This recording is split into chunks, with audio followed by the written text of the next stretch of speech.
everybody, welcome back for another video. What you're going to be seeing today is me playing in one of my passport-size traveler's notebooks. This is a notebook that I've been using for Patreon, and I even pulled out my little pocket art sketch notebook by Arteza just to show some little festive fall doodles that have been taking place, and I think what I'm doing right now is I'm explaining that I started those drawings in my little passport first, and then I point out a photo of me when I was in first grade from 1979, from a long time ago. I'm pointing out some watercolors and some brush strokes from new brushes that I had gotten a month or two ago, and I'm going to pull out some fine liners. I've got these little sketches from quite a long time ago. I want to say maybe a year ago. So I pull out my Ohuhu fine liners. Ohuhu is a really good brand that makes alcohol markers for incredibly reasonable prices, and they're good quality. And they also make fine liners, and their fine liners work great with like watercolor. They work great with markers, with pencils, and they also work great with alcohol markers because they don't like bleed, they don't run, so they're they're like bleed proof, waterproof, like they're pretty darn near permanent. I don't know if they would fade or not, because they're they're good with alcohol markers, and alcohol markers do fade. So I just decided to take this little plant. It's kind of like a snake plant is what I tried to draw. When I was in high school, I was in botany, and we had to propagate and learn to propagate plants from trimmings and cuttings of other plants. And the one plant that there's two plants that everybody could get to grow, and one of them was the snake plant, and the other were those like vining plants, or what were those called, like spider plants. Everyone could get those too. Those 2 or 3 different brands or breeds of plants to grow by putting them in either like an agar or a water or just in soil. And so I thought I would put some pen to paper, and in this one I got like some like lavender sprigs and some little florals and some like just nondescript leaves. And one thing that's nice about when you have a pencil sketch and you're going over it with some sort of an ink is you can decide, I want to make this leaf bigger, I want to make it smaller, I want to change the shape of it. You can do that. There's nothing that is stopping you from doing that. Like these flowers, I think originally had 5 petals on them, and I decided I wanted to make them to have 4, and then I think I even added an extra flower. So, do what you want. The pencil is there to guide you. It's not meaning you have to trace over it. I do it just so I could get a little bit better control, because I'm not very skilled at just going on paper with pencil, or pen.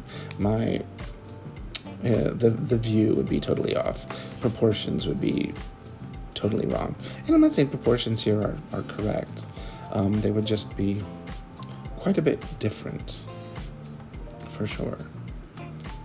So listen to the music as I finish this sketch.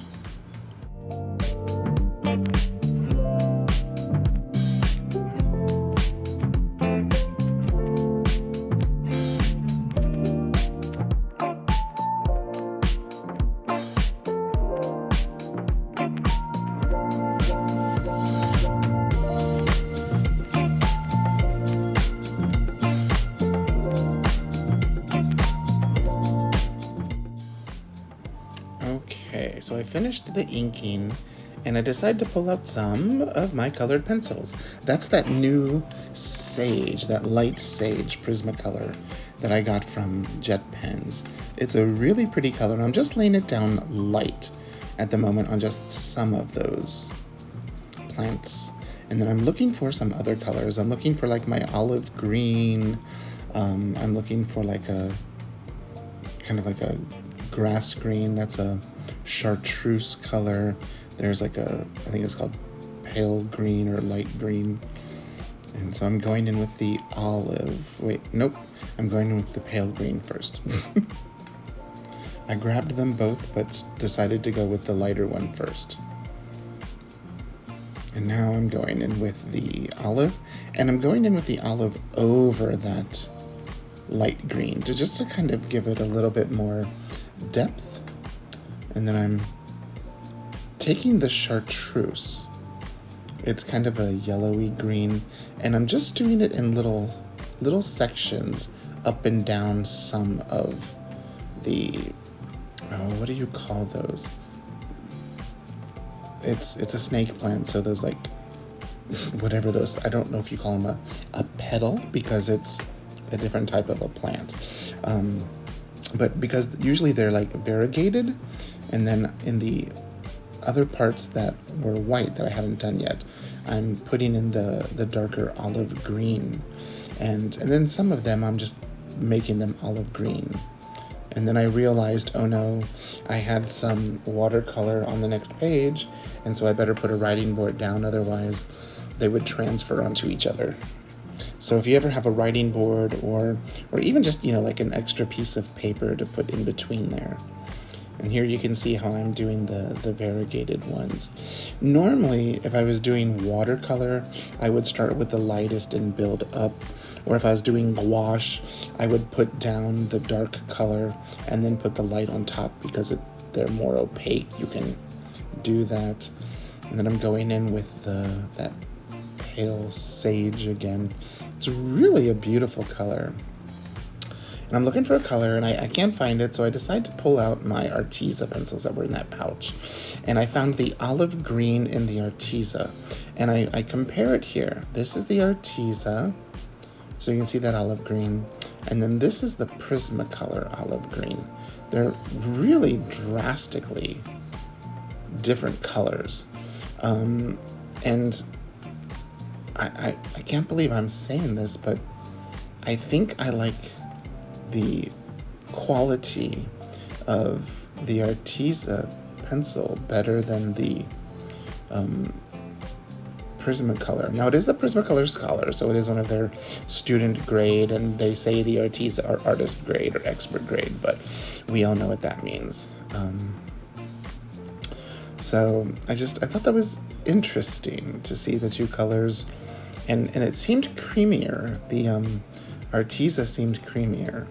So I grabbed terracotta, that's the terracotta color, and then I also grabbed like a dark brown or a chocolate brown sort of a color, and I'm just decided to color the pot, like a typical pot that you would see. But it's coming together. It's showing, what we think of when we think of a snake plant.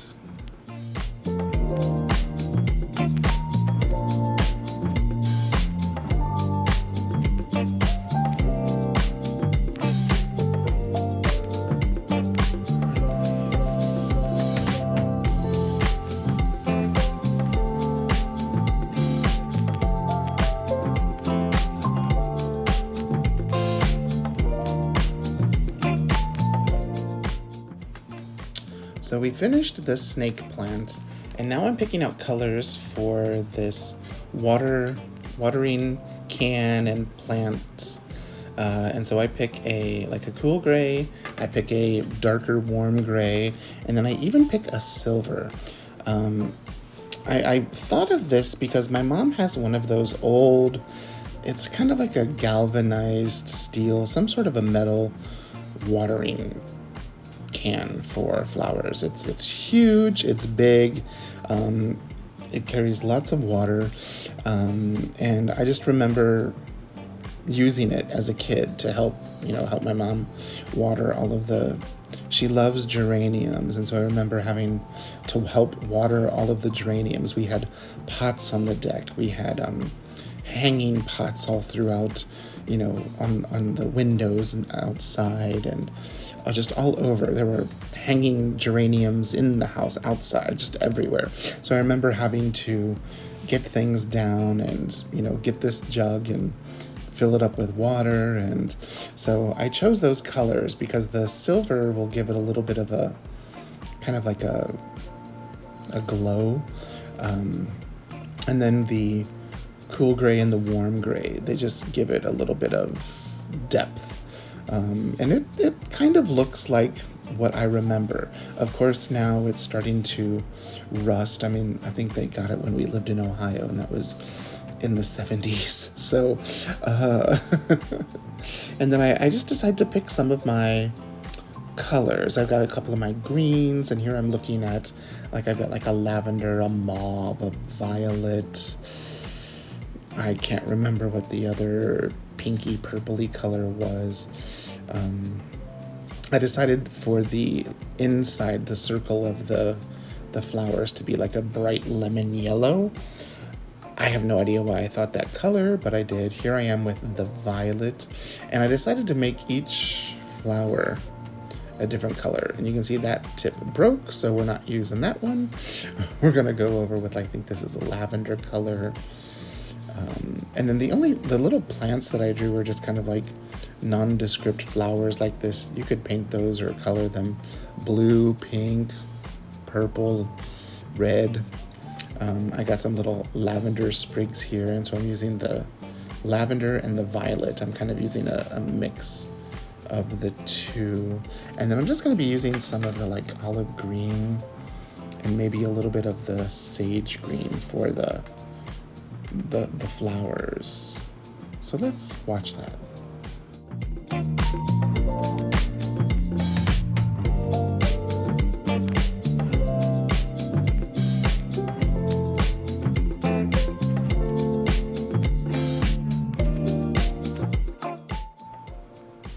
We're using now the greens for all of the leaves and the plants. And I only use two greens. I use the olive green, and then I use the light sage. And I decide to get my little pencil sharpener out for the green, just to kind of make it a little bit pointier, because it has it's been used a lot since I've gotten it. And that will be perfect. And we're almost nearing the completion of these little sketches. I really had a lot of fun bringing these to you, and I'll show you some photos of them at the end. But I just want to thank everybody for their time here, and I hope you are having a wonderful September, and I will see you in the next video. Enjoy looking at my little doodles.